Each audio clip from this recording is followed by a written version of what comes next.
How's it going, everyone? Today, I am joined by a very, very special guest from the Skyweaver community. This has been a long time coming because he's always in my chat. We always play against each other. I'm going to introduce the one, the only, Geenareeno. I want you to flex your tournament stats. Have you won anything? Let us know. No, I have not won anything, but I once got to grand finals via two of my opponents getting DQ'd, so I have that going for Wait, I love that. Okay. Hey, a win's a win, you know? That's it. That's all you need. me. When I Okay. lost to Unjust Banjo Aggro. But no, I mean, let's see, to be serious, Mm. I don't know what my best win is. But I mean, I've made it out of pools in the Skyweaver League. I've made it to top 8 a couple times and like won my first first round match. No, I don't think I got. I don't. I Yeah, wasn't in what Sky about Sky Champs. Champs? I feel No, like you've played. You haven't played a Sky Champs? I feel like you have. Maybe the first one? no, Not a no single way. I one. wasn't. I wasn't even in the game in the first Sky Champs. I think, Oh, really? unless I'm misremembering. But I started. Yeah, I mean, to do a little bio, I started in April of last year, so I've been playing for like a year and 2 months or whatever. Oh my god, really? So like your anniversary was like a month ago or like 2 months ago, I guess at this point. Yeah, Oh yeah. my god. You know, I'm glad you said that. I was gonna ask you like when did you start playing? Wow, I love that. Okay, and you're already like a top player even after a year. Have you played other card games before Skyweaver? Skyweaver's not your first, right? No, that is a great question.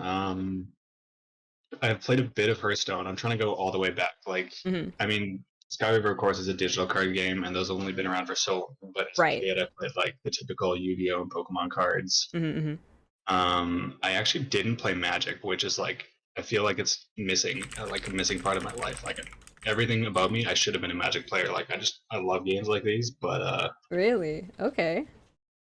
and I haven't played too many other physical card games, like a bit of Legend of the Five Rings, if you know that, a bit of Netrunner, a couple rounds of that. Those games are made by the same company. They're really sweet. But then for digital ones, yeah, I got into Hearthstone and played it a decent amount and really liked it. Huh. But then it just like I played it when there was no expansions. Like I played it before next round, so whatever. Vanilla Hearthstone was fucking amazing. Oh, Oh sorry, my can I god. swear? Um, yeah. Yeah, you can. Like a little, like not like Yeah. too much, but yeah, that's fine. I'll try not to do too much. Yeah, that's fine. So Hearthstone was great, and then it kind of got ruined by being like you have to pay like hundreds of dollars every patch to Oh get a my god, decent deck. yeah. Yeah. So I Mm-hmm. just said no, thank you, never again. And then oh yeah, then I played Eternal. That was kind of the Mm. biggest recent thing. I played a ton of Eternal, Okay, I've heard and of that one. actually, I I never talked to him, but I would see Bacon on the ladder, and we played a couple times in Eternal. Oh, really? Yeah, because he used to Wow. play that a lot. Mm-hmm. So it's kind of crazy how we met up again in this community. And Yeah, then the yeah. only, yeah, I played a lot of Eternal. Really loved it. That was my first like Magic clone, as it were. Like that game is basically just Magic the Gathering with different stuff. Huh. Whereas Hearthstone is kind of like its own new thing, and Skyweaver is like not really that similar to Magic. I mean, I guess Eternal doesn't have like lands or a mana system. It just has like the regular 1 mana extra per turn. But Mm-hmm. and then I played a little bit of LOR right before Skyweaver came out, and that was an amazing time. Like I Mm-hmm. don't play it anymore, and it kind of got boring for me. But like the first few months of playing it, like I played so much League of Legends, so Ooh, when there was okay. like a League card game, it like really captivated Blew me. your And mind. what's that? It blew your mind as soon as there was a League card Yeah, game. It's like, yes, my champions. Okay. yeah.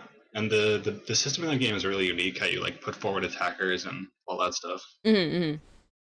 Okay. Well, yeah, you know what? I'm gonna be honest with you. The first couple card games you mentioned, no idea what they are, but I've definitely heard of Eternal. I feel like there's a couple people in the Skyweaver community. I think Freud and like I think Werfs. I don't know. I could be wrong. I feel like I've heard them talk about Eternal before, so that one rings a bell. Those So guys played one called Faria, which I yes, never played. also Fairy. Yeah, I never played Fairy, but I've definitely heard of it. Yeah, but it seems like these sort of like niche card games kind of attract the same community. So it makes sense Yeah, that like we would kind of all somehow meet each other again. Okay, cool. yeah. I love that. Okay, so we know stuff about Gene. Sorry, did you want to share any more before we got to the patch notes? No, that's pretty much my experience as a card game player. I guess the last thing I'll say about Skyweaver is that when I discovered it, yeah, I like fell in love. It's such an amazing game. Mm-hmm. It was like an incredible time in my life to be playing a card game, and I just like I would come home from work and like play it immediately, and like once the like connection issues got fixed, I could and the being able to download the assets, I could play on my phone using data. So now I play it on the Metro all the time. Oh, amazing. So yeah, I mean, I have like um, I think me, you, and Bacon have the highest number of games played on a single account, anyways, on the Oh ladder. my god. Bacon Probably. has like 1,800, and I have like 1,400, and you're around the same. I think I'm level like 1800. Like I have a lot of levels. Yeah, I've just broken like 1,000 or 1,200 or something, Oh my but god. you Yeah. guys have for so much longer. So I think the um, only person who beats us is Coulter. I think he's like level 3000, maybe 4000 oh at my this god, point. yeah, But I mean, he had to test the but game, right? So. yeah. As soon Mhm. as I started playing, I mean, any game I play, I want to be competitive and like try to win and be the best or whatever. Mm. Um, so, Can't but relate. I would. Love that for you. Thank you. I was really not very good at it, of course, at first. Like even in Hearthstone, I played a ton and I couldn't get past like rank like 13 or something. Ooh, okay. So I've never really like achieved success in a card game. In Eternal, I got to like gold 3 or something. Um, and then this game with the singleton, it like I had never played a game like that, and like Yeah. there's no guides anywhere to like how to make a good Skyweaver deck. So I just like Mm-hmm. played and played and played and like talked to the best players on Discord lots and like tested and watched what watched what decks other people made and like tried to learn, and I think I've come up with a few good things here and there. I'm still not like Oh yeah. live in the game, but I've definitely improved a lot. Oh, certainly. I mean, you're definitely a great match for me. I mean, I'm probably a shitty player, but like we have good games. We have good games, and Yeah, we do. yeah, it's definitely on us, to create those guides for other players. So I want to see you write some guides, man. You got to do it. Yeah, I mean, I don't even know where to start. I've actually had this idea to do like a proper tutorial for the game. It's been kicking around in my head. I'm like Ooh, getting the okay. inklings at the beginnings. But the thing that's stopping me, well, I mean, many things, but one thing is that Tell me. like get footage. Like, let's say you want to demonstrate how like instead of using your Yeah. Grim Reprisal to kill a guy when you can banner and use your face, you could do that because it like saves a card, like a very basic interaction like that. To Hmm. get a video clip of that, you have to like go into a custom game with someone, like wait till you get the right cards, like find the exact right scenario, and so like for every Yes, clip, exactly. it's like 15 or 20 minutes. But if I had like a developer console where I could just be like, these units on the board, these cards in my hand, it would take like a minute. Yes, exactly. And literally, Bloodheal mentioned it in the chat, and I was just about to say it, is we literally had to like struggle to get footage for the voice Yeah, acting video because there's no like sandbox mode, right? You yeah. you can't just like insert scenarios. Mhm. You know what I mean? So it would be awesome, but we Yeah, can't I do wonder that. if we could like talk to Ari or Coulter and get some juicy developer tools. Yeah, I'm sure it'll come. I'm sure it'll come. Sorry to interrupt, but we got a new follower. Thank you, Brudan, for the follow. Welcome on in. You're just in What's up? time. I'm joined by Geenareeno today, and we're going to be talking about patch notes. Oh, we just got another one before. Thank you so much for the follow. Welcome on in. All right. I feel like we're making people wait. Should we get into the patch notes? I'm really Oh, this is good excited. preamble. Yeah. Yeah, it is good. I'm so excited for these. And I'm excited to Me have you too. here. You are the I've first never. person to come on stream with me to do patch notes. That's hype. I'm honored. Right? I didn't even like realize like whenever I was planning this because I was talking like a bunch of people and I didn't even realize that today would be like a patch notes day. So it just worked Hmm. out perfectly. It did. Hmm. I for some reason can't see it on Oh, sorry. It's Discord because anymore. I clicked away. Oh, That's why. Can you see it now? okay, perfect. Yeah, yeah. There we go. Okay, so Oh my god, this is so exciting. number Yeah, 69 too. 69. Yes, they gave us the 69 finally in every Walking on single. air. Yes. All A right. massive patch. Oh wow. Get it top to bottom because. I Got him. don't think I would have caught that. That's pretty clever. All right, from marketplace to discovery mode enhancements. Getting it ready. Da, da, da, da, da. We didn't give ourselves enough time to think of a joke for the intro paragraph like we usually do. So we're sorry to say that for patch 69 we cannot think of anything funny to say. It's Oh my okay. god. It speaks for I don't itself. I don't know if that's like they must know, whoever wrote this must know that their first sentence is a joke, right? Like they could not know.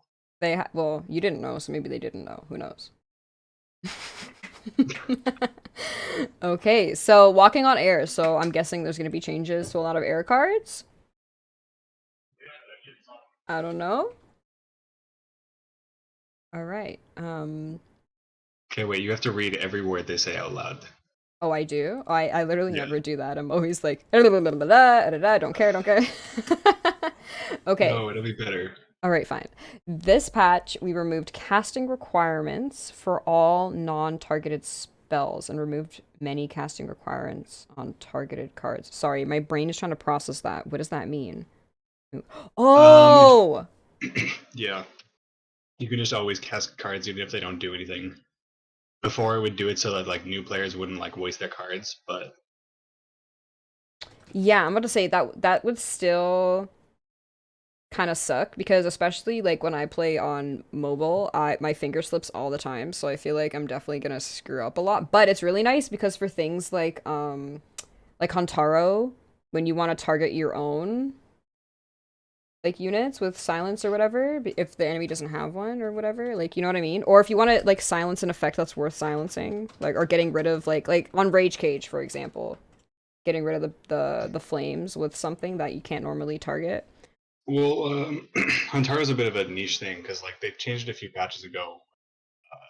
Now it says like an enemy, I think, and before it didn't, so you would have to silence your own guy even if you didn't want to.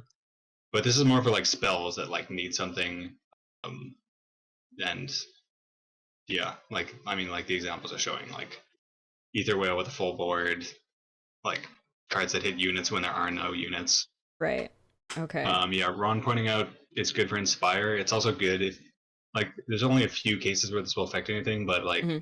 if your hand is full and you want to like draw more cards, and like you have a bunch of cards you can't play because there's no units or something, this will allow you to like dish a bunch of cards out of your hand, then draw some new ones. True. Also, I feel like maybe for like banner decks, like when they give spells banner, you can cast them even if there's no target. If you're trying to go for Yeah, that finishing. yeah, Yeah, right? for sure with Centric and stuff. Okay, so that's cool. I'm glad that they have that. Love that. Do you also love that?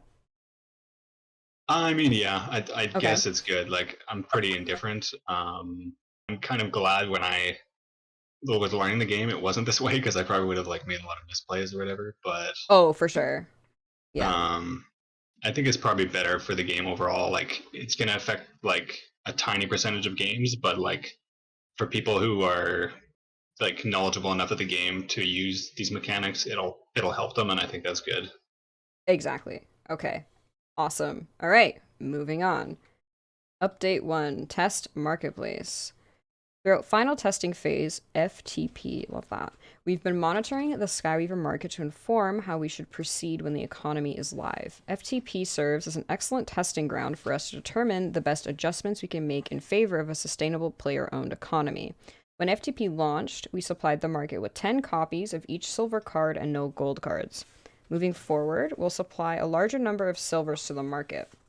We'll add 40 copies of each silver card, and they'll start at approximately 1.5 die.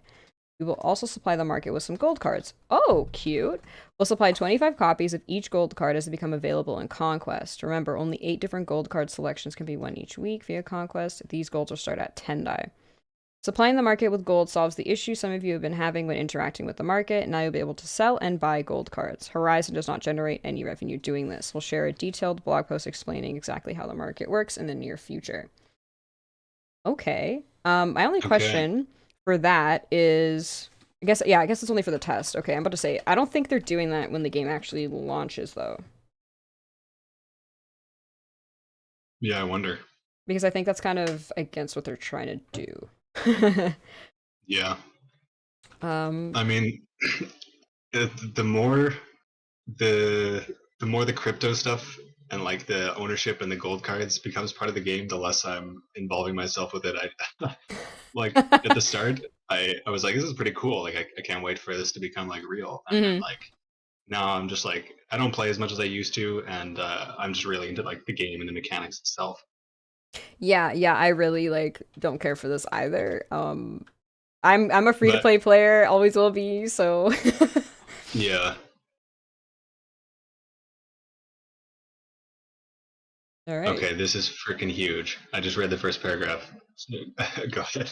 I know, right? Okay, update 2. Discovery mode. We also have an amazing new feature for Discovery mode. We are now able to control and adjust the appearance rate for each individual card in Discovery mode during deck creation, allowing us to balance individual prisms in Discovery without changing the cards themselves. I don't know what that means. For this first patch, we've increased the odds of finding each of the top 50 cards by win rate in the Wiz and Int prisms by 5 to 10%, and decreased the odds of finding the bottom 50 cards by 5 to 10% each, as Wiz and Int had the lowest win rates out of the 5 prisms in Discovery. While you won't see any particular card way more often, you will get better decks on average when using Wiz and or Int decks. The opposite is true for Strength and Agi. They had the highest win rates, so we adjusted their appearance rates so that their top 50 cards now appear 5 to 10% less often, and their lowest 5 to 10% more often, which should help rein in their effectiveness slightly. Hearts card appearance rates were left unchanged for now, as its win rate was in the middle of all prisms and sat right around 52% overall. Okay, that's not bad. And tended to trend up and down based on what its secondary prism was. We're very excited about this new feature and all the possibilities it brings to Discovery mode, and this week's adjustment is just a first step, as we intend to keep iterating on the odds and adjusting them to achieve balance in the Discovery metagame. So get on out there and try to discover, I can see what they did there, all the new fun that Discovery mode has to offer. I think Wow, this change is cute. that's a pretty big deal. I mean, we go from like perfect rigid structure of discovery mode, all things created equal, to like slightly tuning and balancing things. Yeah, I mean, I couldn't imagine how someone would go about balancing a mode like that, because I get that they want to make this mode like a thing and like not a joke. So this is like a very like data driven way to do it, which is neat. Whoever came up with this is an absolute genius. Is all I'm saying. Yeah, I didn't think about it too much, but I was like, I don't see how you would like try to balance discovery, but this is a really good way to do it.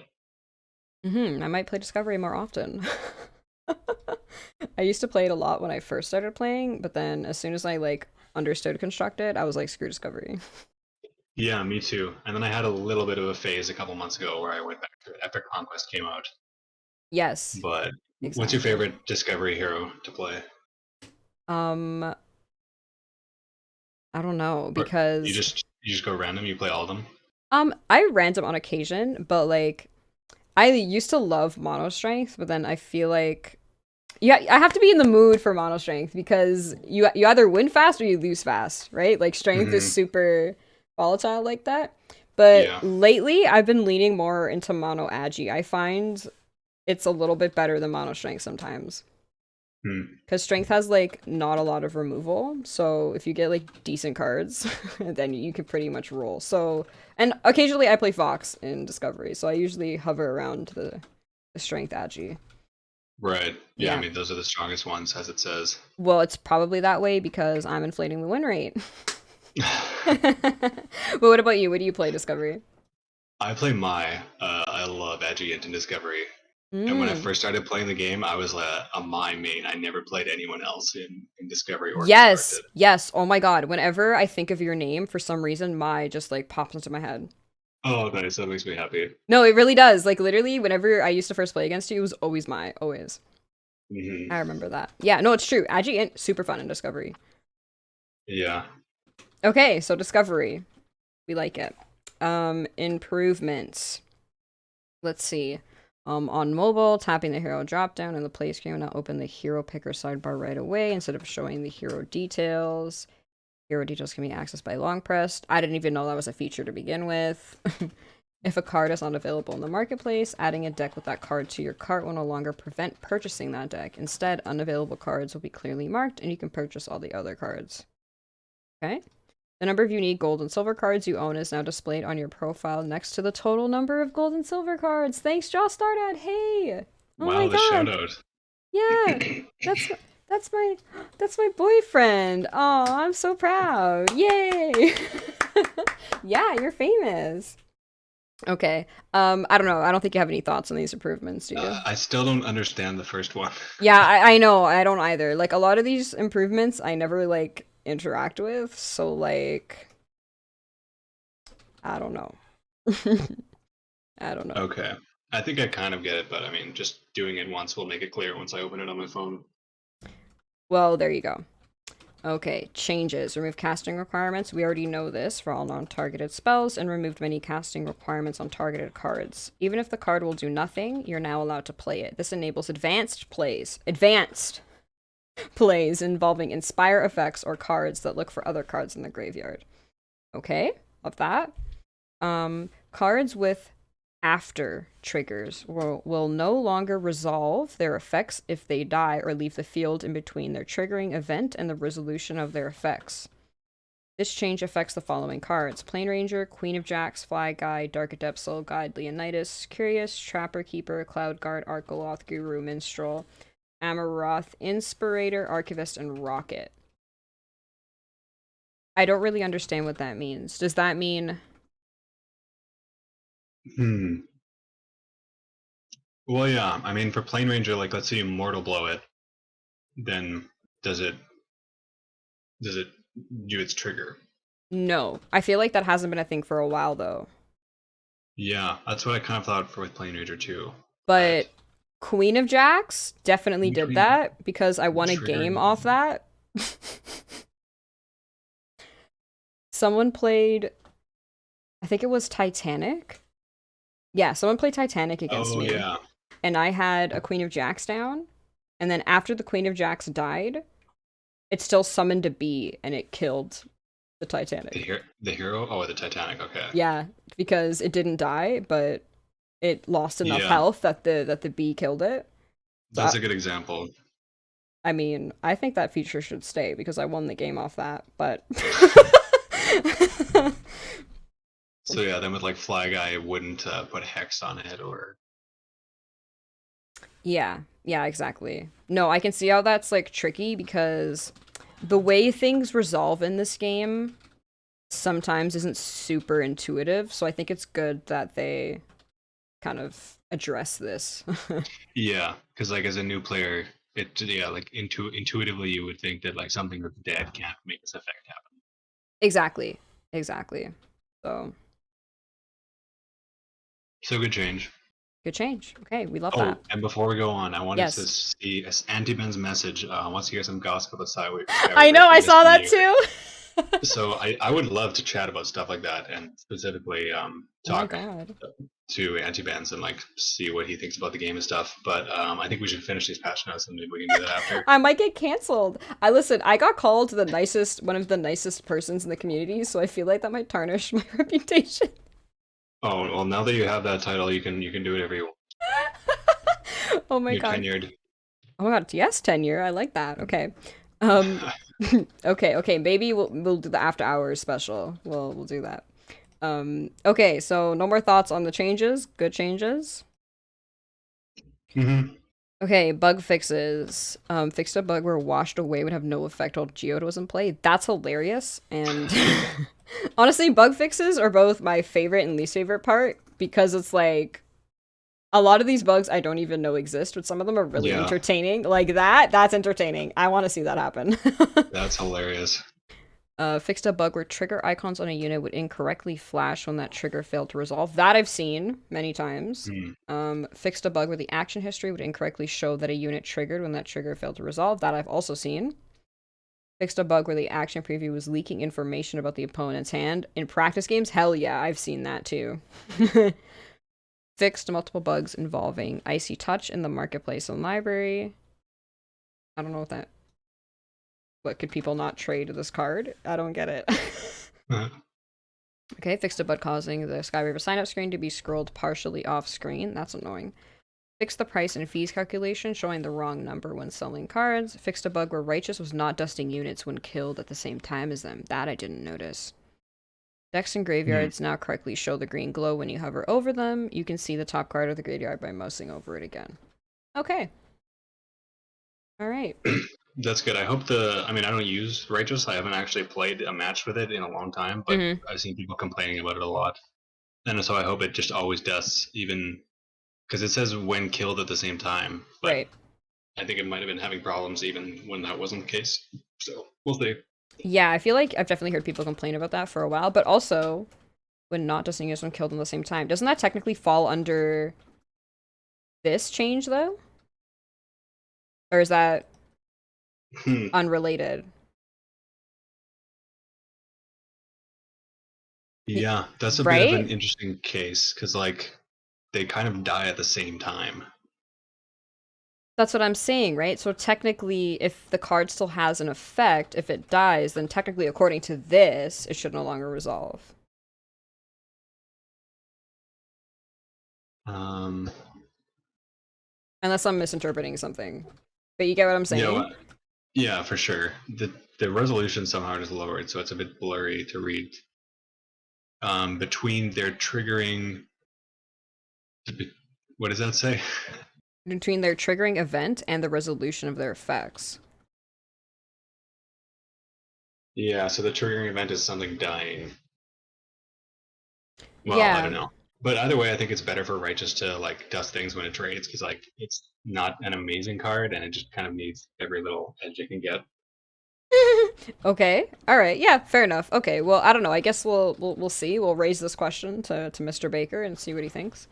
But okay. Yeah. Any more thoughts on the bug fixes? No, let's get onto these balance. All right, changes. We're getting into it. Okay, Mr. Baker. 30.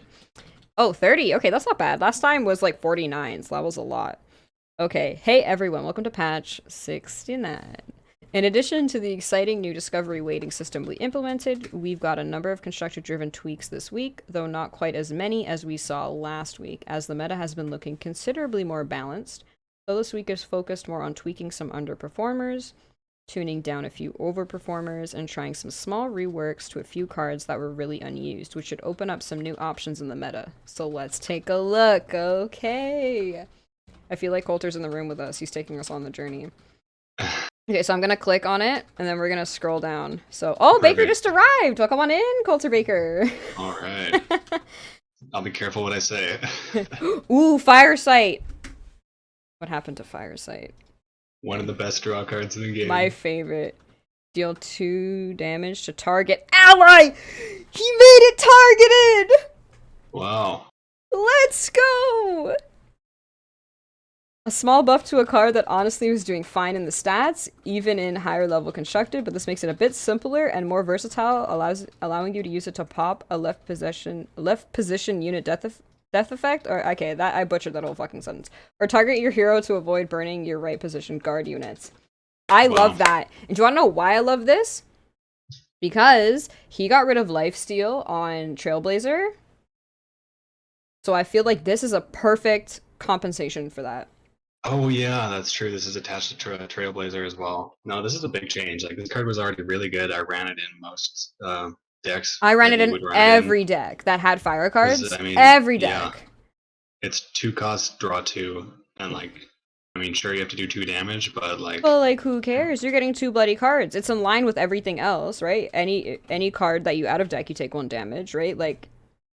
It's just it's the precedent in the game. 1 damage equals 1 draw, except for Blitz.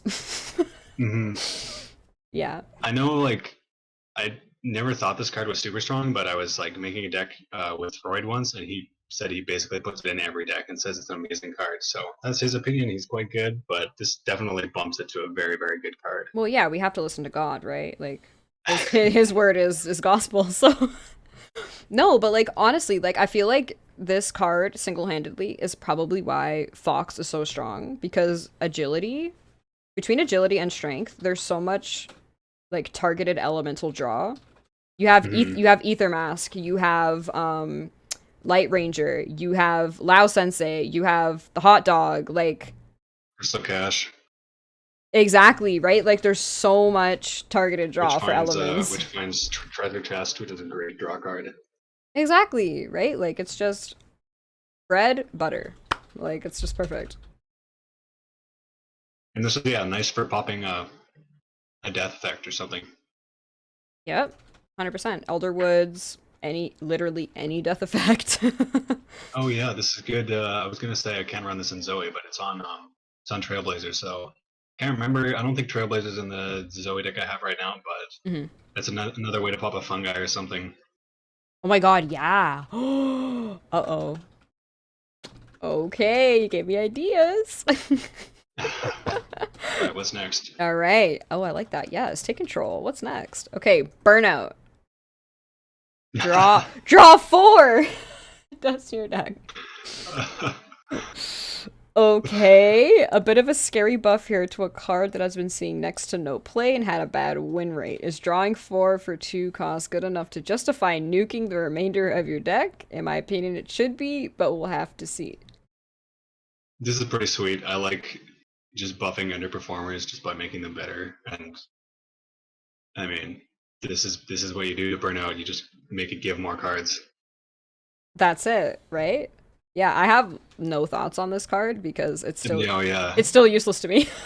Yeah, like I don't build decks that want to dust themselves, and like I know there are some out there. I guess some sort of Naka mask thing where you can hopefully draw it before Nakamoto and then get some huge draw or something. Or I don't know, I guess it's kind of decent in some sort of aggro deck where you just need a bunch of gas to finish.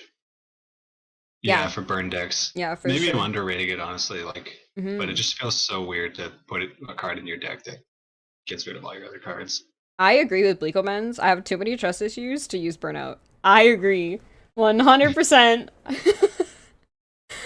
Yeah. But yeah, I guess if you're on like 8 mana and you have like, the perfect amount of cards left in your deck and you can draw cards with it or something, it's pretty sweet. Oh, for sure, for sure. Yeah, no. And all the Nakamask fans, this is like almost an auto include. I mean, it was already an auto include, but now it's like even more so. The main problem with it is if you draw it in like the first half of the game, it's just a deck. Oh, 100%. Yeah, 100%. But I mean, good to buff an underperformer. Maybe we can put it to 5. I don't know if anyone's gonna run Oh, 5. Okay. Coulter Baker, you have ideas? it. I mean, at what point does it just become like broken or like too good? Like, even if it was draw like 7 cards, I don't think I'd run it because like you're just gonna be out of decking after that. Listen, we need to test, we need to find out. Who knows? Like maybe that should be the next goal. At what point does Burnout become busted? What number? Fill your hand and dust your deck. Yeah, I think that might be the point, actually. Yeah, I think you just found it. That might be the point. I love that. Okay, any more thoughts? No, let's go on. Perfect. Okay, Maw Worm. Okay. We got a stat line change. Okay, everything else Yeah. is the same. A small stat tweak here to try to make Mawworm feel a bit more Agi-esque via trading a bit of health for attack power.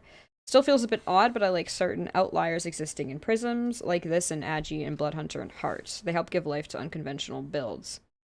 That is true. Okay. Honestly, I don't know how much of a difference this will make. It might be easier to remove just because 9 HP is so annoying to deal with whenever it's down. And like, when it's late in the game, 5 damage isn't something to sneeze at, and now it's 6, so like, it's still a big sticky boy. Yeah, I mean, this just makes a bit more sense to be an aggro. It was weird to have a 9 health chunky thing in agility. Sorry, not aggro, in agility. I mean, are they synonymous? I mean... Yeah, pretty much. But yeah, makes more sense. This card's been getting some more play. I think it's very strong, a bit slept on, like to be able to heal for like, 12 or 15 at the end of a game when you're playing an aggro deck, or even if you're not playing an aggro deck. Pretty strong. Oh, 100%. Yeah, I mean, I think I'm also someone who sleeps on this card because I play my strength agi decks in a very particular way, and Mawworm just like doesn't fit into that. So, but like definitely, like this card is huge. Like especially if you get stalled out with a stupid control deck and you're getting low, this card can literally win a game just by Hmm. giving you all the health back. Or in aggro mirrors, that's when it's really huge. When Exactly. you're both racing each other's health down, hitting face, and then it's like people have low cards in hand, and you just drop this, and it's like they have no way of like doing another 12 Done. damage or whatever. Done. 100%. Yeah. Yeah, exactly. Like Legalman said, it's kind of like Libra, but in Agi. But like potentially better because Yeah, you could have more units than 7. yeah, and you don't care about dusting your dead units. Yeah, exactly. Just don't run a Zoe deck with Maulworm and Grave Royal, and you're good. Well, that's it, right? That's the only that's the only anti-synergy. Hmm. Okay. Yeah. What's next? Oh, our favorite Oh, card. Speak of the Devil. Ah, Wait, it got rid of the health. yeah, Aww. I mean, this is still going to be a staple for me. yeah. I mean, the two others is just a little cherry on top. Exactly. Yeah, it draws you a spell and a unit, and its banner, like, Gives you your health back from the Grim Reprisal. that's true, actually. That's a good point. Or Firesight or whatever. Hmm. Yeah, well, I think it's still pretty good. I think this is okay. My heart isn't broken yet. Yeah, just don't take banner off. Oh, yeah. Oh my god, if banner got taken off, there would have to be some serious compensation. This would have to be 2 cost if they took away the banner. Yeah, Agi has been losing its healing. You think so? Yeah, you might be right. You might be right. I don't know, or maybe we'll just see other lifesteal cards like Blade Master. I feel like people sleep on Blade Master Mm-hmm. because that's 5 HP, and if you have like Banner, it's like a really cheap card. Yeah. So, There's Zapita and Slash. yep, also those 2 cards, which I've been playing since I knew Strength Agi was a thing. Like I've always loved those cards. They've always been in my decks. Mm-hmm. Yeah, what's next? All right. Gladiator. Oh my Ah. god, I hate this card. We reverted the. Wasn't it 2-3 before? Like way back? I can't remember, you might be right. A pretty exciting tweak here. Gladiator was one of the lowest win rate constructed strength cards overall, and I miss strength having a bulky 3-cost armor guy. Okay, love that. The 3-cost 2/3 armor stat line used to be a nightmare. Yeah, see? It used to be that way, but we've added upgraded better removal since then, like Eradicate, Defragment, etc. And mid-range threats have powered up, so I think old Gladiator will feel fairer now. I think it's still a nightmare. I mean, this is really exciting because I used to run Gladiator a lot, and this is good. This is very good. The glorious main mirror, yeah, Urban Nomad in chat. His deck did not need any buffs. This is gonna make it a lot stronger. That's true. Yeah, Glorious Main on metal cards is spooky. But like this is good because He's now gonna get his glory off so much more often now. oh, for sure. I And mean, yeah, and with the glorious main, it's 3/4, and like if you happen to get it off suit up, it's so nasty, like a 4/5. I feel like this card pairs excellently with something like an Engine Blade because then you're forcing your opponent to pick which one they want to deal with. It's like wine and cheese. It's just a perfect pairing. Right. I feel like there's a better analogy there between like two things that are gonna hurt you, but wine and cheese are nice too. Thank you. Okay. Okay, any more thoughts? No, I'm not looking forward to trying to find a way to remove this. That's all. Okay. Join us. Join us. Orchid. What did we do to Orchid? Oh, we got rid of the banner. And did we put the mana back? Oh yeah, swap the banner for the mana. We did. Okay, tweaking here. Despite seeing plenty of usage, even among high-level players, Orchid's win rate is still fairly low, so we're exchanging the banner for the old mana banking effect, making Orchid weaker the turn it's used, but more valuable after, since it allows for a larger catch-up play the next turn, which feels more unique and Wiz-themed. Ether whales back, or Yeah, Ether Whale. That's what it's called. Oh my god, maybe. Yeah. Oh my god, you're right. Yeah, because between this and Rosewater Charm, whew, Turn 2. that is Turn 2 Ether spooky. Whale. That is spooky. I'm also curious who is considered a high level player. That's never been specified in any of these patch notes. Coulter Baker, can you confirm? Oh yeah, he talks about like looking at top 500 win rates or whatever. Like they can split the data up by Oh, rank, top 500? whatever. Okay. Oh my god, so I'm included. Love that. Okay. Yep. Okay. All right, any more thoughts? I don't think so. Good to see a little switch. Um, yeah, I think this is probably stronger, so that's good. Definitely, like you said, it's more unique. Good for Ether Whale. Yep, yep. Yeah, I like this card. Okay. Oh, Eldest. What happened to Eldest? Oh, I love this card. I know, I like him too. Power went down, or went up to 6. Oh, okay. Small buff to a really underused whiz card. Shouldn't be a major deal, but it allows Eldest to tussle and threaten a bit better. Should be a win for Etherward decks. Oh my god. Ether Whale decks. I mean, Yeah. anything higher than 3 HP with armor is already garbage to deal with. This is gonna be rough.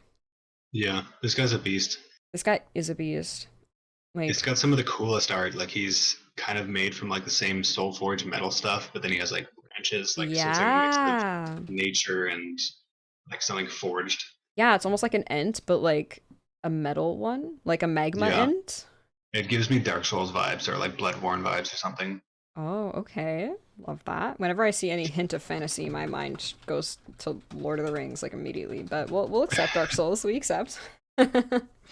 Oh yeah, that's true. There's like the Ents and then I mean even in the same scene, it's close to each other in the second movie where they have like the forged Isengard. It's pretty cool. Yes, exactly. Yes. Maybe an Ent like fell in the pit and got like Soulforged or something. I would love that. We need to write our own like spin-off. I love that. Okay. It looks Izalithian. Do you know what that means? No. This might be a Bloodborne thing? It's I'm not. googling it. It's it's from Dark Yeah, Souls 1. Okay, Dark yeah, Souls. sorry. I'm not into the whole Dark Souls situation. Okay, so that's Eldest. He's big and spooky. Love that Yeah, for Eldest. his flaw is not having guard. That's why you don't like having him. I mean, it's definitely good to run an Ether Whale, but it can be a bit risky when you pull him out. And Hmm. that's something I found playing Ether Whales. You really want to have guards because if you summon 2 units without guard, you can just get like Hmm. smacked in the face a whole bunch or whatever. Right. Okay. But I love this Okay. card. It's a sick card. Same. Allowed Sloth. Power. Up to 3. Ooh. Small buff here to an underperformer to make it a bit less of a punching bag. He's got some big claws on him. Oh, that's very cute.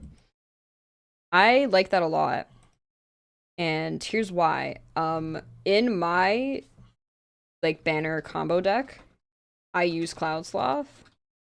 And now that he has 3 power, means he can't die to shit like Eradicate and Funeral Moon. Yeah, that's a big tipping point. But yeah, like literally no one plays this card. It's pretty strong. Very annoying to get rid of 8 health. Well, that's it, right? It's probably like one of the few Sunrise cards that might actually like get the chance to get the Sunrise off because its health is so high. And like because it's so underperforming, people do not expect it. So like it always lasted at least 2 turns for me, at least in my experience when I played this. Mm-hmm. Yeah. It's true, yeah. He was already eradicate proof on the first turn because of the shroud, but still, Funeral Moon doesn't care about no shroud. I feel like we haven't seen the strength of this card fully. Certainly not, but underperformers. Yeah, we'll see. Okay, I saw a sneak peek of the next one, and it's Guru again. Yeah. I feel like Guru has been tweaked 3 patches in a row. So Yeah. let's see what's going down. Okay. put the cost back up to 6. Text has changed. When you draw a 2-cost or higher spell, give it -1 cost. After you draw a 2-cost or higher spell, give it -1 cost. Okay, so it does the same thing. Wording just changed slightly. Right. Alongside the things won't trigger after they die clause. Okay, so the power, and I think he moved it back up the curve. Yeah, it's a 5/6 now as opposed to a 4/5. Let's see the comments. Oh, there's a small thesis here. Okay. Nerfing back up the curve. Right now, the meta is pretty balanced, with Agi still leading the pack a bit, but the one outlier was Wiz Agi Banner OTK with a 66% win rate. Holy shit. So I'm turning Guru back up the curve, but also giving him +1/+1, so he provides a bit more tempo on curve. Hopefully, Wiz Agi OTK will have enough tools to remain a player while being a bit more fair. Guru's text update also showcases a minor but important tweak to certain triggered and aura effects. Now, if an effect says after, it means that it needs to be alive in order to fire. If an effect kills Guru and simultaneously causes you to draw, he won't discount any of the cards drawn, since he needs to be in play after the cards are already drawn to trigger. This change also affects cards like Sworn Oni and Sapphire, which are auras, and a number of other triggered effects like Amarath, Minstrel, etc.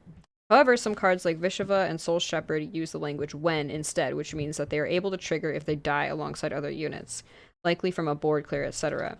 That's an important intended behavior for them. Oh, I see. So then does Righteous have when then? Instead of after? Because that would be the distinction. Okay. I don't know if there's many examples of after in cards right now.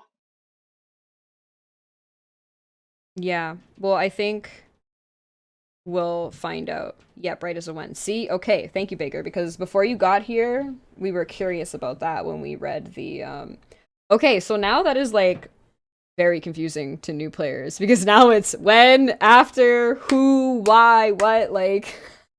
Yeah, but there's I mean, a lot of... I think the after is very intuitive. It makes sense. Certainly, yeah. When is a bit more ambiguous and needs testing, but, like, you can only make things so obvious in a complex card game. Yes, this game is very complex. Yeah, okay, so sorry, I've been talking a lot. Do you have any thoughts on Guru? On Guru specifically, I haven't messed around with Banner OTK, even though I'd like to. I have it in the library, I just haven't played it, but I'm always wary of this card being too strong. What I did want to talk about, though, is the stats and the 66% win rate, because I mean, we started seeing the data stuff in the patches most recently, and I don't know if this win rate is just like from Freud and I'm just like spamming ladder and pushing it up themselves. I don't know how many other people are playing it, so yeah, I'm just kind of curious how that stuff is being looked at. yeah. But at the same time, I actually, like, when Guru got changed, I was like, well, this is going to make Banner OTK like way too powerful. So I do think it should stay at 6. It's just tough with the stats. For sure. I mean, honestly, the stats is something that I'm really interested in, period. Like, I hope at one point we get to a point where this stuff is made, like, public to a point. So, like, we can really see, like, okay, what decks have what win rate, right? Like, what cards have what win rate? Like, you know what I mean? Like, real raw data, because so many games have that. Like, I think Runeterra has that, where, like, their API is public. So, like... Yeah, there's this guy I follow, and he publishes, like, meta reports, and it's, like, legit, like, this is what people are playing, and this is what the win rates are. Yeah, I mean, we used to have that, do you remember, on Skyweaver decks? No. Is that a thing? Yeah, it used to be. Like, I don't know if you ever used that website. It was amazing. No. Oh my god. Oh, so that does exist. Well, it doesn't anymore. Even when it did exist, the card win rates were a bit, like, weird and not that reliable. Because you couldn't see the sample size, or maybe you could. I don't really remember what it was, but then recently the every other function of it stopped working too. But before you could like I would just grind with one deck, and it would show you your win loss, who you played against, what deck they were playing. So the like whole deck ladder ELO Oh, that's It wasn't nice. as much of a mystery because you could just Yeah. go look back and be like, I went like 17-4 or whatever. But yeah, that stuff certainly in the future would be really nice to look at, especially because they seem to have access to so much data, like just through, I don't know, however they have it set up. Because even like the deck leaderboards is like pretty cool. Like a lot of games don't have that like built in. But in summary, I think it's probably safe to nerf him a bit, put him up the curve. Okay, love that. Okay, so Bloodheal in the chat said there's a new heart change that I can't wait for me to see, and if it's in response to Angelo, I'm actually gonna cry because Angelo is an air card. So it could That's have, true. and this is the air patch. So if it is Angelo, I'm actually gonna cry. But all right, let's see here. Cloud Guard. Oh, nice. I've been wanting to see this guy change for a while. I love this card a lot. When an enemy. Oh, okay. So he got the when after change. Oh, okay. So we can't like. Well, I don't know. It's hard to think of a case where that would happen. Oh, if it's like a summon that does damage, like slash. If you say it somehow has 1 health and slash kills him, you want to kill slash. The one after change here isn't really a change, just a consistency update. Okay, there we go. Okay, but regardless, he is still an after card.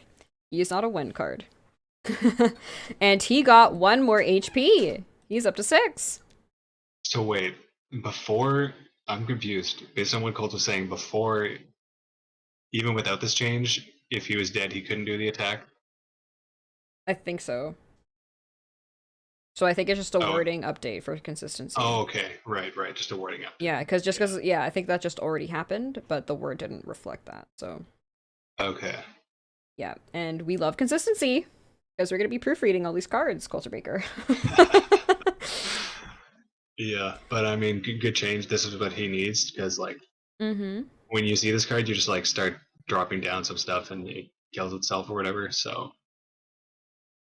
Yeah, I've always liked this card. It's like a weird Queen of Jacks, but like not really, because like instead of the Queen of Jacks attacking, it's something else. So to me, these cards are kind of like similar. They serve a similar function.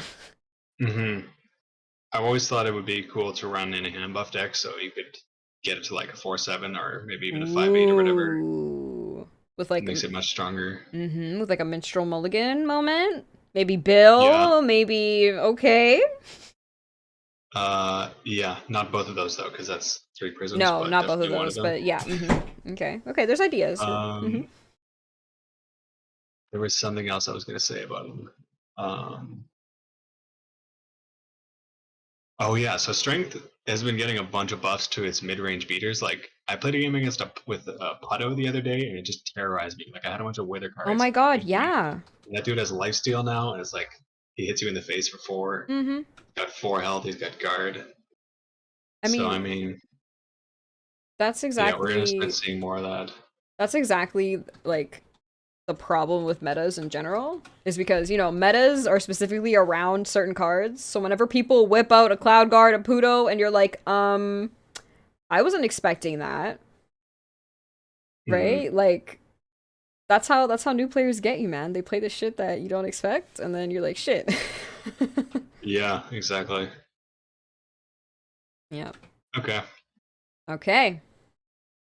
Fire Noble. Ooh, I've always liked this card, but I found it hard to play. Oh, okay. So the cost has gone up to 3, but instead of being a death effect, it's now a summon effect. Deal 1 damage to enemies. And the health went back up to 3. I officially love this card. That is so cool. Reworking 2 Wiz cards that were both pretty useless at the moment. I'm dead. Noble gains 1 HP and 1 cost, but also triggers her effect on summon, making her similar to a really old card, Dare Demon, that was formerly potent and had a similar effect. Having greater control over the timing of Noble's effect should make her considerably more valuable. I've never heard of that older card, but I really like this change. Yeah, it's good. Yeah, I like that it has lifesteal. Because, and it's also like, it's AoE damage, so it's like claw swipe, but you get a unit and it does 1 damage. Someone makes it so much better. Right? Like you can actually use it to clear the board instead of just like see what happens on the opponent's turn. Oh my god, those pesky stealth units. The songbirds! Deleted! Yeah. Wow. If you remember correctly, it was a 3-cost 1/3 that did damage to enemies and gave ally units power on summon. Oh. Really? That was Dare Demon? Jeez. Put that card back in the game. That sounds cool. Hmm. Okay, cool. Alright. Any more thoughts? No, it's a good change. All right, good change. Got the Geenareeno seal of approval. Okay, we got Fuji back. Or was Fuji always here? Oh no, it used to be called Pyrefox. Yeah, okay. Well, whatever. Okay. Underplayed. Okay, so cost went down. Got rid of Wither. And also the power went down. Okay, likewise, Fuji moves down the curve while dropping Wither in 1 POW. Honestly, he may have been able to keep Wither, but I think moving to 2 cost will already be big for him, forcing the opponent to remove him and risk getting flamed, or leave him and risk being wiped by potion, and also makes using him and his potion cost 5 rather than 6, which is already considerably more appealing. Yeah, this is pretty good. Yeah, I never played this card, and I probably still won't. Yep, same here. I don't play a lot of Wisdom, and when I do, I mean, I don't know what deck you would run this in. Well, yeah, I mean, it's good in Rainbow because you can possibly get 2 fire cards, so that's pretty cool. I think that's the only time I ever used it. Tried to make a deck where you revive Phoenix as many times as possible. That's true. But it's a pretty good anti-aggro card, and having a like decent board wipe attached to a card from another Prism makes it strong. So like if you're not an int, you can still use potion if you're playing like Axel or whatever. Yep. Good point. Definitely a good clear. Yeah, I also don't really play Wisdom, so I feel like. But yeah, it was too expensive at 3, and like not that good of a card, and like, yeah, it's not only is it 1 cheaper to play both of them, like from 6 cost to 5 cost, but playing it on 2 mana, it will have probably a higher chance to survive than on turn 3 or whatever. Right, unless you're playing against agility, in which case there's no scenario in which this lives. There's no scenario. You're either getting hit with a spell or banner or like yeah. Okay. All right, let's see who's next. Friendly Fawn. Okay. I like that this card is getting a oh my god. Oh, cool. Give target ally 1/1 and guard. No more rodent problem. I love this. Oh my god. I loved this card even with the attach, but now this card is playable. Oh my god, my Horic Tempo deck? This is gonna be perfect! Yeah, it's pretty sweet. And my board flood Buron? Oh my god. Oh, sorry, I don't mean to cut you off once more, but we got a subscriber. Thank you so much, Ari Lauder, for subscribing 7 months in a row. I love that for you, and I love that for me. Thank you very much. Okay, sorry, your thoughts on this card? No. Yeah, that's good. I mean, it was a really useless card before. Right? It was not good, and like a 4 cost attachment on a 2 cost card, like it would never live, and like even if it did, Rodent Problem's not a super good card, and like you would never play it on turn 6 really. So this is just good all around. And this is a new thing we have. Like we don't have either of these things to like give a unit on board stats. Well, no, okay, I guess we do. We have lots of cards that do that, but yeah, combined. I mean something like we have Gemini, but like Gemini's like 9 cost. This is a 2 cost. Yeah. This is awesome. Yeah, very cheap, can come down early. Oh my god. Oh, I'm so excited for my heart decks. Oh, thank you, Coulter. Thank you, Coulter. Okay. I didn't read the thing here. One of the most radical changes we've seen lately, a rework of a card that was pretty underwhelming. I considered buffing its power or HP, but that felt like it could be a bit much. So now it trades the spell for the ability to buff and guard up an ally, bolstering your board presence while protecting itself, which feels thematic for Heart and the card as a whole. Who wouldn't want to protect such a cute face? Oh, I agree.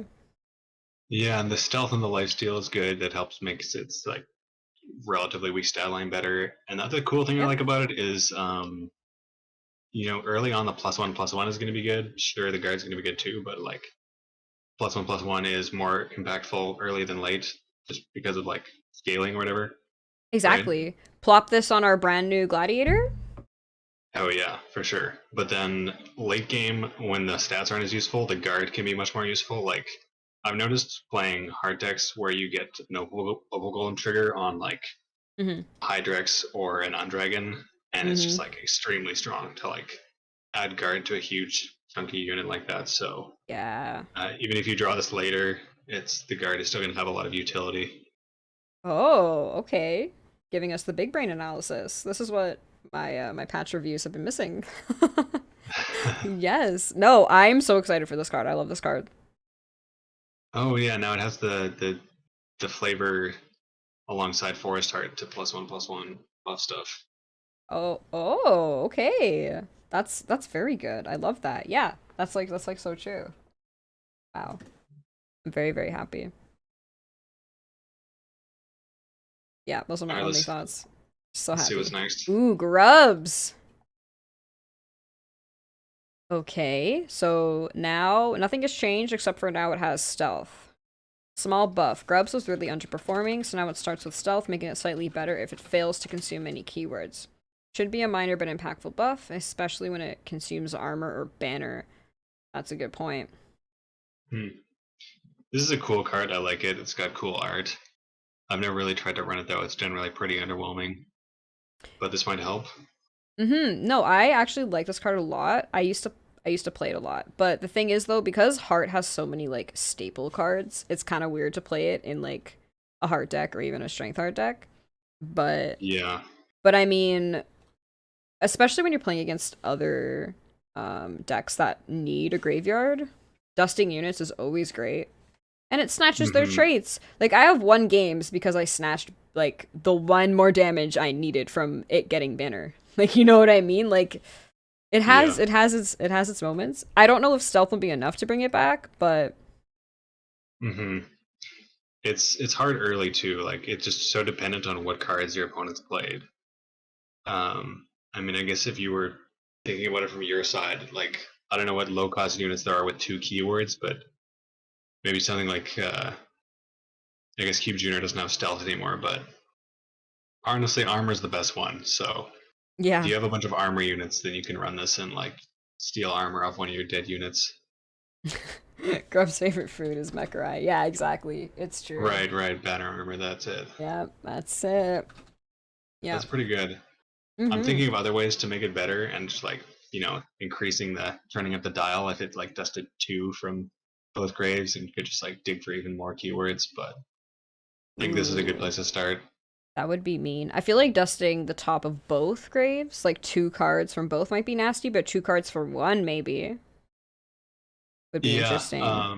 yeah, I thought about that too. But if you wouldn't really want to dust 2 of your own cards, No, you um, wouldn't. But 2 of your and if it enemy, was hell yeah. 2 of your opponents, then you wouldn't be able to like build around it. So like you couldn't put Mekra in your deck anymore to get the synergy, and you'd be Mm-hmm. like completely dependent on what cards your opponents run.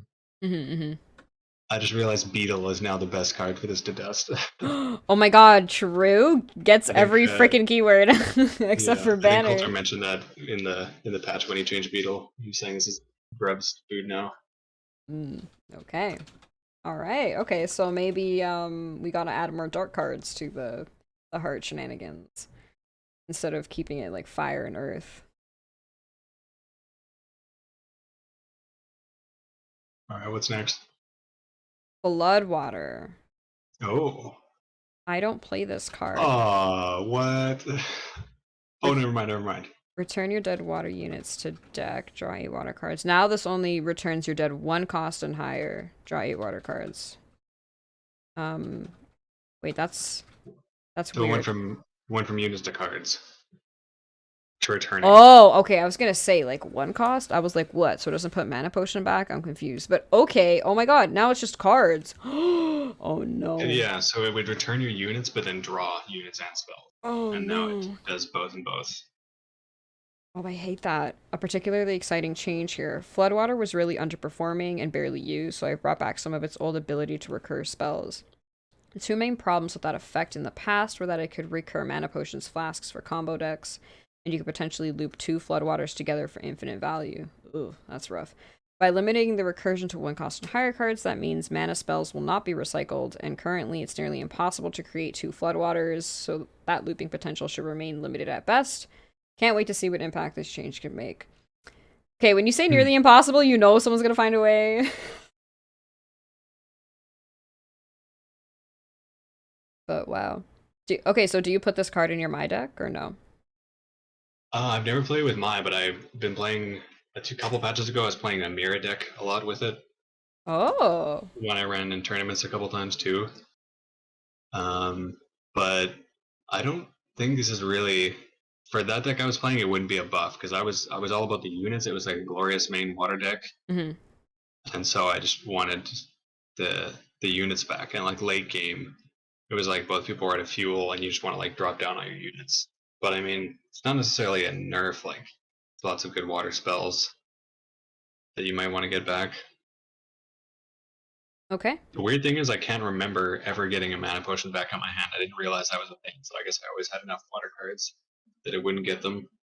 Oh, okay, well there you go. Yeah, to be honest. Oh, no. Because No? before it was return your dead water unit, so it wouldn't do that. So he had to do that now that it's returning spells too.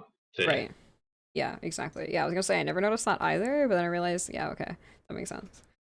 Yeah. Okay, well, for the people that like playing Floodwater, hopefully this makes their day.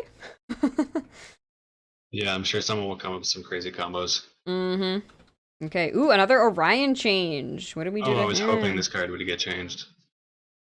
Oh, we gave him armor. Why? And lost shield. Oh.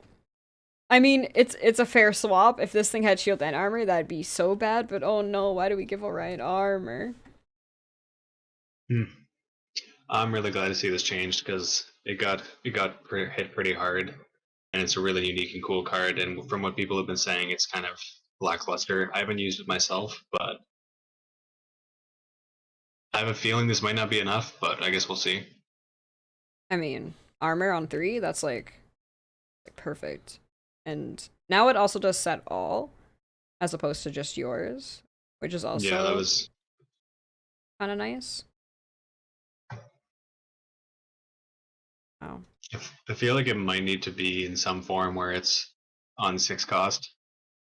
I don't know if it could be nerfed down, like back to 6. Armor, so 7's the problem. That's just my idea, but like I said, I haven't played with it, so I can't really speak to it. Okay.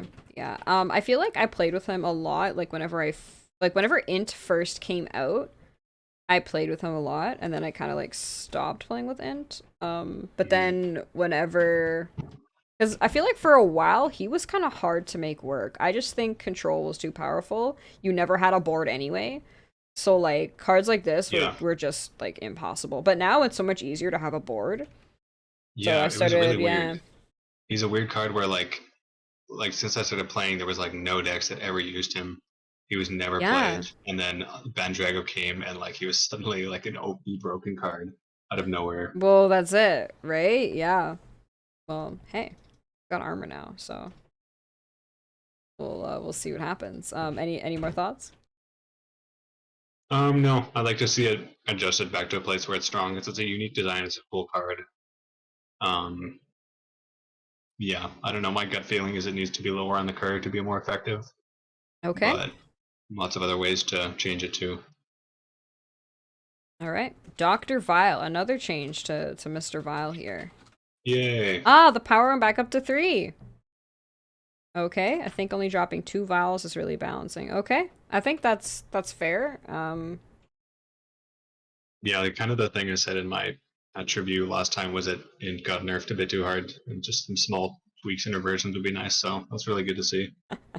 Yes, I mean he was like such a staple. So, I mean he might not be a staple anymore. Who knows? But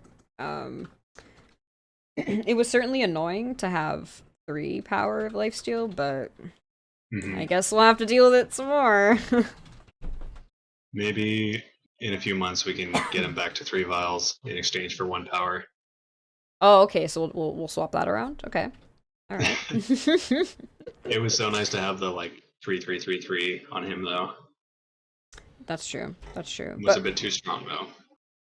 Yeah, I think so. Yeah, I think that's definitely a lot of draw. And also, I can't tell you how many times like this would mess up my very full hand. So like Yeah. putting down the 2 has like pros and cons no matter which way you toss it. So okay. Good change. Good change. Good change. Subjugate. Oh, let's see what happened here. Ooh, the cost went down to 2. But nothing else changed, just the cost. I think that's pretty huge. It seems scary, but leaving any enemy units alive can often be extremely risky, so I think it should be reasonable. It does make Subjugate Moon board clears more appealing as an option, though. That's a good point. This is perfect when your enemy drops something ridiculous, like a Titanic, say. Yeah, or as a response to an Ether Whale or something. This is a weird card, but it was very not useful before at 3 cost. Then saw almost no play, I'm assuming. I've never seen anyone run it constructed. Yeah, neither have I. I feel like the only time I've ever seen this card is if you, like, were playing Banjo and drew it with, like, Wish Deck. Like, you know what I mean? The thing that conjures 2 light cards, true, right? True. Like, that was, like, the only... Is that what that card is called? I think so. Yeah, it is. Yeah. Like, I feel like that was the only time. Or, like, yeah, that's pretty much it. Because Prismata wouldn't draw it, would it? Because Prismata draws 1 cards? Oh, no, Prismata makes things 1 cost, It right? could, yeah. Yeah, if you were in Banjo. Yeah, so that's like the only time. It's just weird. Like I feel like you're only gonna run it in City with Funeral Moon, and I don't really know when else you'd run it. That's true. I mean, it'd certainly be cheaper than Chill Funeral Moon because Chill is 3, right? Yeah, but does it still give a mana potion? I don't know. I think it does, right? I can't remember. I don't know. You might be right. So I guess either way, if it does give a mana potion, the cost differential is kind of the same because you get like refunded the mana. But like, it's on paper, it's still like a little bit. It does okay. So I guess you could do either or. I guess it's almost like cheating the singleton if you put in both because you could do either realistically. If there ever comes a card that like swaps the health and power of all enemy units, it could be used for this. But it's pretty specific. Oh my god, right? Yeah, like that Hearthstone card, the priest decks that would buff something's health and then swap it. Oh my gosh. Oh no, it would buff the health and then it would make health equal to power or whatever. Oh, I hated that priest deck. What's it called? Like Inner Fire or something. Yes. Oh my god, I hated that because it was cheesy. Like give 3 HP, give 3 HP, give 3 HP, double HP, and then make health equal to power. Oh, I hated that shit. Yeah. Oh man, you're bringing me back. I would always try to get the Raging Worgen OTK where you'd like play it and then like play a bunch of warrior cards that buff attack and then like give it 2 or 3 attacks or something. Well, it has Wind Fury and then you like give it an extra attack somehow. Oh my god, yes. Oh my god, I remember those decks. Oh, I hated those. That would actually be cool if we had something like that. The closest thing we have is like playing North Sudovest or some high attack unit and then like playing a bunch of buffs on it. I guess we pretty much have that in this game, and then Speed Boots, where there's like, yeah, there's no unit that can attack twice, which is probably fine. True. I mean, we kind of have like a version of that with Gale. So like the hero can attack twice, but not units really. Yeah, unless you like ready it with something. Yeah, or like Enrage, Vlad's attach. That technically makes something kind of attack twice. Oh yeah. Oh my gosh. But that's 7, and unless Vlad survives, which isn't going to happen. Oh but yeah, still, yeah, for sure. Turn 11 with an Enrage and a Speed Boots if you can somehow clear the board. That's Oof, dirty. 2 attacks. That's dirty. 3 attacks for something on the board. That's pretty cool. Yeah. Right. Okay. There's Nightmare OTK, but yeah. Anyways, we're getting on a tangent. we are. Okay. Moving on. Mushka. What do we do to Mushka? Oh. Shit! Dust your bottom dead earth card to attach anima. It just attaches anima now on Glory. That is crazy. The first of 3 cards to receive a simplification by removing the dust bottom earth claws from them. Mushka is probably the most frightening since its ability to repeatedly stack buffs can be problematic, but it has been weak and constructed lately, so in my opinion it shouldn't be too unreasonable. This is sweet. I was running this card in mid-range Titus deck that kind of focused around anima, and Ooh. I would actually decently often like get it to survive and then hit a couple times, Yeah. but then it would stop buffing itself Oh my god. after it got to like 6-8 or whatever. Yes, I used to love this in mono strength, and now you can play it on turn 1. Because before you would always hold on to it because like there's no point if you don't have any earth in your graveyard. Right. But now you can just put it down immediately. Mm-hmm. Still got the Rumbo synergy. It's pretty sweet. Ooh, that's true too. Oh, I love this card. Love, love. Okay. Yep, I like all of Yeah, this. it's a great snowball card. Mm-hmm. Excellent, excellent. Okay, is that why you think her hands are blue? Because it's like a snowball? Is that the... Maybe. Okay, I wonder what's going on there. Her eyes and like little things on her shirt too. yeah, that's true, eh? There's also blue going on here. I don't know. It's kind of similar to Clawbear's things. Oh, does Callbar also have that? I think. Well, I'm thinking of the Claw Swipe card, which is kind of based on Clawbear, where he's like blue, crystally hands. Oh, I never noticed that. But I'll take your word for it. Okay. Root Hog. Oh, I always hated this card. Yeah, it's really annoying. No. Dust your bottom dead. No, now it just... No. Second of the two. Shouldn't be a big deal since it comes down late enough in the game for the Dust Claws not to matter. Since you should have a Dead Earth card by that point in 99% of cases, unless you're extremely unlucky. Yeah, yeah, that's a good point. Like, most of the time it goes off anyway, so it doesn't freaking matter. But oh my god, I hate this card. It's like a freaking control card.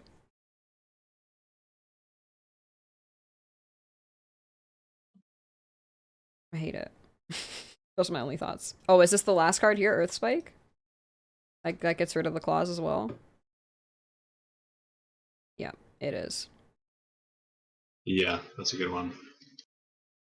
Yeah. I mean, honestly, I'm kind of okay with Earth Spike though, because like a lot of the times it'd be a dead card in your hand because you'd want to remove something but didn't have any for sure in your graveyard. So thank you, Coulter. I think something is weird is going on. This isn't super relevant, but I just went to the Skyweaver site to look at Clawbear. Yeah. And all my base cards are gone. Oh, yeah, I was going to tell you about that. So I'm glad we're taking up a lot of time talking about the patch notes because I don't think we're going to get to build a deck together on stream because base cards are gone right now. I think that part of the stream isn't going to happen. Yeah. Yeah. So like I don't know what happened, but like today I was playing in class as I always do, and suddenly all my cards are gone. I was like, what the hell? So I go into beta bugs, and apparently it's like a thing, and I think it has something to do with like implementing the market or like the patch. I don't know. Something went wrong, but yeah, things should be back tomorrow, I think. I currently have 6 cards between Wiz and Int, so if you have 23 or 24, we can make a Badger deck. Between the two of us? Okay. Alright, but apparently silver cards are cheap, so we can maybe buy something. I don't know, we'll work it out. I feel like we still have quite a bit to get through, so. But yeah. Okay, here we go. Grimlord. What happened to Grimlord? Grimlord got Wither. Oh my god. Okay. Well, I guess it's not super big since it has 1 attack, but this guy is scary. Like, Wall of Dead is hard to deal with unless you have like the perfect card, deal 2 to enemies. Yeah, no, 100%. Yeah, Wall of Dead is super duper annoying because it's like the last thing you want to waste an AoE spell on. Yeah. But yeah, I feel like it definitely needed it though, because like it was such a like why am I including this card? There are so many better cards. Mm-hmm. Yeah, and with Mawworm, this is not a good look for you can't combine the two because Wall of Dead just eats through your HP. Yeah. Okay, so hopefully Grimlord, his win rate goes up. We would love that for him. Right Knight. What did we do to Right Knight? Uh-oh. Oh yeah. We removed uh-oh, small simplification by removing the dust clause. We can definitely add more dusting in the future, but dusting as a cost adds a fair amount of complexity to otherwise simple cards, so I prefer to have this kind of dusting on spells like Raise Arms and Grave Royal rather than units. Yeah, that makes sense. It's kind of weird that you couldn't like get it off early if they never played a spell. Well, that's the thing. Like, so many times I have hit this card with Run Wild, turn 1, and 5 damage to the face is nice, but it really sucks when you go first and they don't have a spell. But now, I will get my mana back. Actually, I just realized that it was kind of good because this is a card where you kind of want it to have the fate. Like when you get glory, you're actually kind of going -1 because you're no longer going to draw a card from fate Well, that's it. unless you can really make use of the ritual. Well, that's what I'm saying, right? Like, I've been using this card a lot more, and this card is a win no matter what, because you can put it down, and if it dies, you draw a dark card. And when you have cards like Beetle, or like the Beast, they also have fate, so they draw your other dark cards, Fly right? guy. And then, exactly, and then if you play Run Wild, and you get the ritual off, it refunds the mana you paid for Run Wild, so you can put down more shit. It's awesome. He's gonna nerf this because this is gonna be broken. But I like that change. Thank you, Coulter. I love using ritual on a fun guy. Yes. Oh my god. Yes. See what I mean? Then you're like +2 on mana. Mm-hmm. Yep. And then you can do it on the fun guy, and then with the mana you get back, you can play a friendly fawn, and you can buff something else. Right? It just keeps going. Yeah. Okay. So I think you need to put this in your Zoe deck. I'll try it. Okay. Awesome. All right. Move on. Oh, puppet strings. Okay. Draw and summon a 1-cost enemy unit. Reveal a random card in the enemy hand.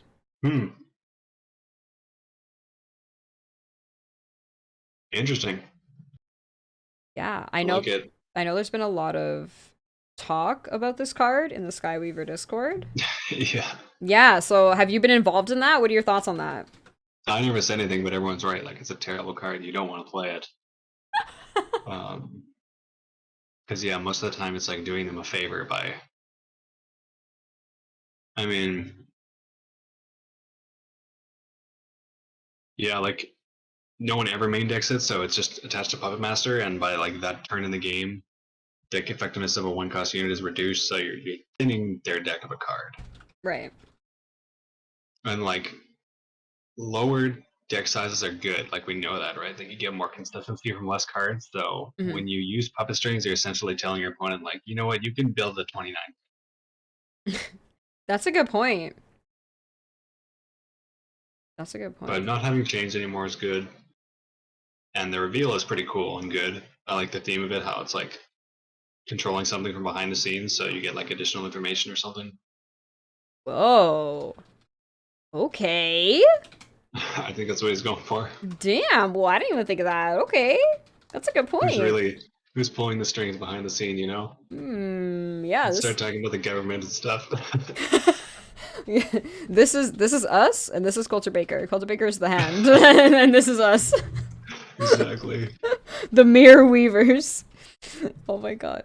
Okay, well, you know what? I like that because even with the chains, I always liked this card. Just because it's kind of like, in my mind, it's like, okay, if I'm playing Fox, I can play Call to Action, draw myself a 1-cost card. I could play Puppet Strings and also draw a 1-cost card that doesn't come out of my wallet, right? So it's like, but now without the chains, if I pull an enemy Saber, you know, I like, that's very good. Might be able to get a banner or something. Yeah, like imagine pulling an enemy Mechari, Pyrocopter. Yeah, when you used to pull a Mechari with this, it was so sad. Oh, Literally the most useless card in the game. A Mekarai with chains. Yeah. 1/1, no keywords. Literally. I still don't think people put this in the deck, but it'll be better for Puppet Master and better in Discovery, which is important. That's a very good point. Yeah. Alright. Hey, not bad. Not bad. Okay, Huntaro. Happen to Huntaro. Attach silence to target enemy unit. Do 1 damage to it? Oh my god. That is awesome. We did put the power down though, but like, who cares? Huntaro never lived anyway. Like, Yeah, as he's saying, one of the most used and highest win rate cards. So he's trying to nerf it, but then the last thing he says, I suspect this could even be stronger than before. And I agree. I agree. I think this might be better. yeah, I think that's freaking awesome because now combined with Hunter Shot, you could do 3 damage, True. Yeah. right? Putting Oh. 3 damage on board for 5 and a silence. And summon a unit. Yeah, and 1/1 body. Oh my god. Yes! This makes me really happy. I think we get 2 weeks of this, and then it's gonna get changed. Yeah, again. you think this is gone? Okay, everyone place your bets. Yeah, let's play it while we can. Yeah, this is definitely. Hey, you never know. You never know. Sometimes It could just be a 1/1 silence stealth. Because the attachment is so good. Yeah, 100%. Yeah, the attachment just carries it for me. Oh my god. I love this card though. Having a 1-cost silence is amazing. Yeah. Yeah, it's 100%. Like even if Attached to a body, that is. yeah, exactly. Because like even if you kind of make like an executive decision, like okay, I'd rather silence something and then kill it and risk losing my Hunter Shot, right? Like sometimes that trade-off is worth it, but now it does 1 damage, so it's like that trade-off might also be worth it depending on the situation. Yeah. Wow. I'm speechless because I'm so happy with this change. No, I run this card, so it'll be interesting to try. 100%. Yeah, it's like almost an agi staple, I feel like. It has to be at this point. just for the Hunter Shot alone. Remember when this card used to be main deckable? Is it still main deckable? No, it's not, and I don't. Oh, I kind of do remember when it was actually. Yeah. Yeah. Now that you mention that. It was, because you would either play both or just play it was called Dive Bomb at the time, like. Yeah. Because it was so worth it. Okay. Cryoblast, what happened here? Attach frozen to target unit, do 1 damage to enemy units. Now you can only attach the frozen to the target enemy unit. Huh. Okay. Seems like just a simplification. Doesn't seem like this is a super big change. I never play with this card. I never play Wisdom. I mean, yeah. I think it would be better to leave it, but I just can see why I did it, because like it's just weird. But it's nice when there's that utility to like if like your dude is silenced and you want to unsilence it, or you want to put a banana or something. Yeah. But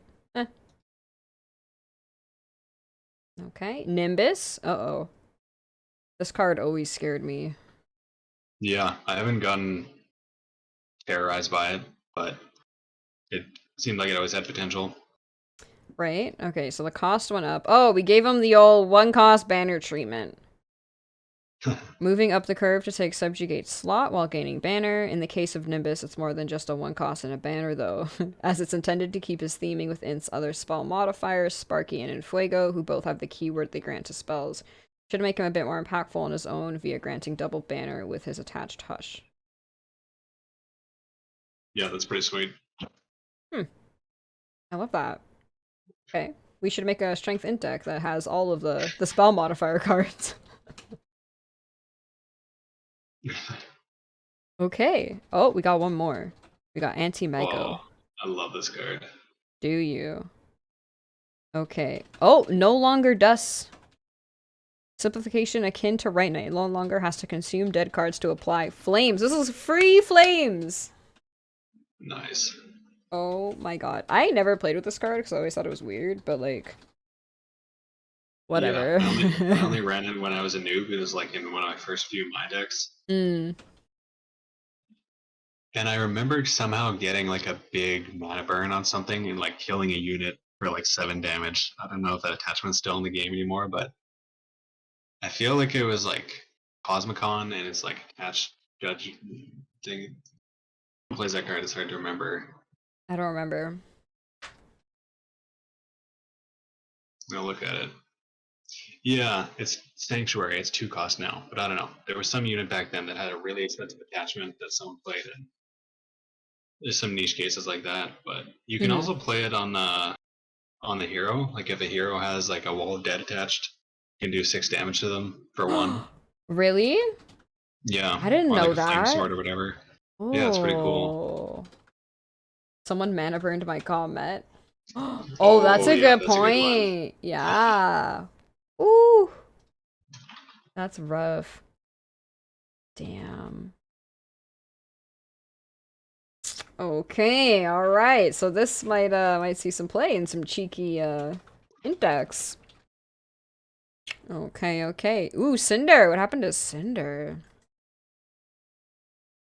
Aw, the power went down. And we gave barrier back. Okay. Oh wow. If your hand is a fire card, attach fireball, that's still changed. Tweak here. The 3-1 stat line was a ton of stats for an int unit, and his win rate was kind of low regardless, so I've reduced his raw power, but given back his tactical usefulness via returning his barrier, helping him survive in the early game, though he will push a bit less damage when he does. This card is scary. This card is scary. You play it on turn 8. It's like a check. Can your opponent remove a stealth barrier with 1 health? And if they Exactly. can't, they're gonna eat a fireball. But it's also good if you draw this with, say, an ether mask, or like you summon it with undergrowth, because then on sunrise, if it lives, the fireball pops the anima, even if you don't use the fireball, and it just becomes like a chunky unit for no reason. Oh yeah. Right? And then if you just keep putting on anima. Are you talking about with like drum up or something? Yeah, or like ether mask. Oh no, ether mask won't draw because it only draws earth units. Yeah, drum up will do it. What else? What else gives anima? I mean, you could just put up a straight up freaking earth rune on it. Yeah. But yeah, yeah, someone did this to me, and I was like, I didn't expect it, and I almost lost. Hmm. Yeah. Spooky. I think that's. Oh, there is more. I thought that was the last one because we're getting close to the end here. Okay. Sorry. Any more thoughts on Cinder? No. Good change. Good change. I feel like good change is your version of my love that. It's like Yeah. good change. Lots of good changes in every patch. Wash ashore. Um. Okay, so this is the last one. Okay, cost is now 0 instead of X. Small back-end tweet. Wash ashore was counted as an X cost, even though it didn't really function as one, since it always costs 0 anyways. Now it's a 0 cost card that spends mana on resolution, making it simpler and more accurate mechanically. Okay. That's good. So that's it. Okay. That's it. Have you seen the community dimension? I actually didn't.